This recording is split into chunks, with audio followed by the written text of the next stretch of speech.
আমি সৈয়দপুর সদর উপজেলা যুবলীগের সভাপতি দায়িত্ব পালন করি এবং মাননীয় প্রধানমন্ত্রীর নির্দেশনা মতোই অবাধ নিরপেক্ষ নির্বাচন, যে নির্বাচন কোনো দলীয় প্রতীক থাকবে না, সে আলোকে আমি নির্বাচন টাকা দাখিল করেছি এবং মাকড়া পেয়েছি। আমার যে কর্মী যারা আছেন তারা সবাই ভয়ভীতির ভিতরে আছে। শুধু কর্মী নয়, এই সৈয়দপুর সদর উপজেলার প্রত্যেকটি ইউনিয়ন, প্রত্যেকটি ওয়ার্ডের চিত্র এক। আপনি যা দেখেন, আপনারা তদন্ত করে দেখেন, কোনো একটি ভোটারের মুখে হাসি নাই। তারা তাদের মনের ভাব প্রকাশ করতে পারে না, তারা বলতে পারে না কাকে ভোট দিবে। জোর করে এমপি সাহেবের সমর্থন, উজ্জ্বল আকনের পক্ষে, ঘোরাম রাখার পক্ষে জোর করে সবাইকে নির্বাচন করার বাধ্য করেছে।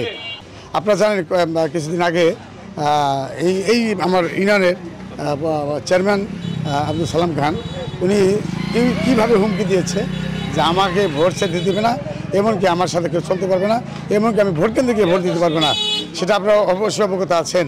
লক্ষ লক্ষ ভিউ হয়েছে সেই লাইভে। তা আমি আশাবাদী, নির্বাচন যেভাবেই হোক, আমি এই নির্বাচনকে একাই মোকাবিলা করব, জনগণকে সাথে নিয়ে, যারা ভোটার তাদের সাথে নিয়ে আমি নির্বাচন করব। এবং আমি সকল ভোটারকে আশ্বস্ত করতে চাই, ইচ্ছা করলে কেউ ভোট কেন্দ্র দখল করতে পারবে না, ইচ্ছা করলে কেউ ভোট দিতে পারবে না।